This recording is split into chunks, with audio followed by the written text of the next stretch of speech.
क्या गरीबी इतनी दुख भरी होती है, बेटा होते हुए इस बुढ़ापे में कोई सुख नहीं।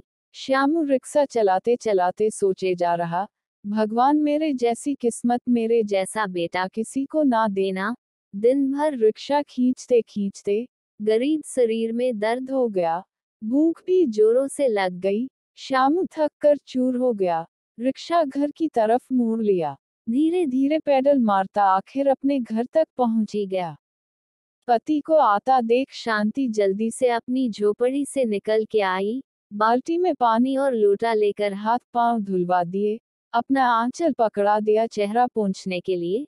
फटे आंचल से चेहरा पोंछ श्यामू आतुरता से बोला, क्या पकाया रानू की माँ? मसूर की दाल और रोटी।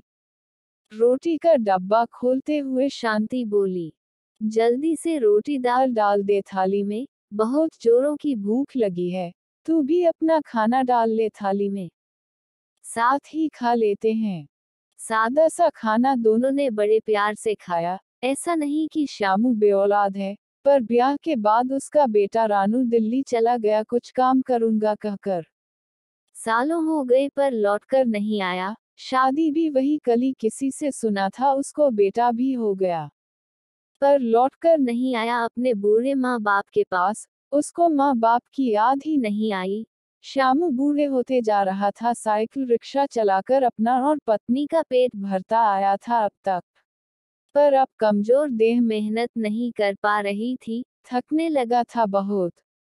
पहले शांति भी घरों में काम करने जाया करती थी, पर अब वो भी कमजोर हो चुकी थी, चलते चलते चक्कर आ जाते थे उसे, तो श्यामू ने उसे मना कर दिया कहीं भी जाने से।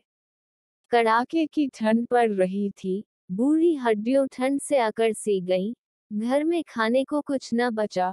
हिम्मत करके रिक्शा लेकर चला कि कुछ तो मिलेगा जिससे पेट भर पाएंगे दोनों। शांति कई दिनों से बीमार पड़ी थी, रोटी नसीब नहीं तो दवा कहाँ से आती। सरकारी अस्पताल में भर्ती करा दिया, पर वहां भी उसे कोई आराम न मिला।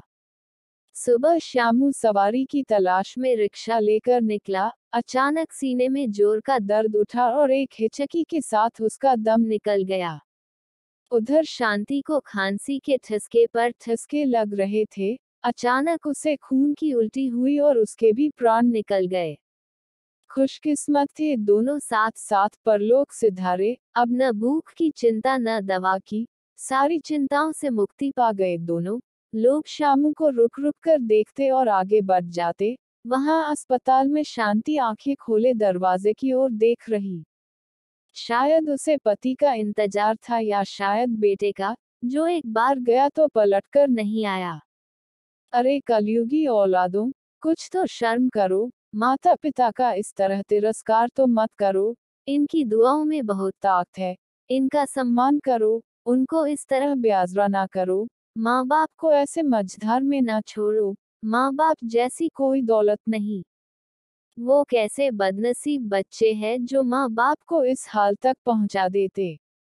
दोस्तों, ये कहानी नहीं हकीकत है। कहानी कैसी लगी कमेंट करके बताएं। अच्छी लगे तो लाइक करें, शेयर करें, चैनल को सब्सक्राइब करें। मिलते हैं अगली कहानी में। जय हिंद, जय भारत।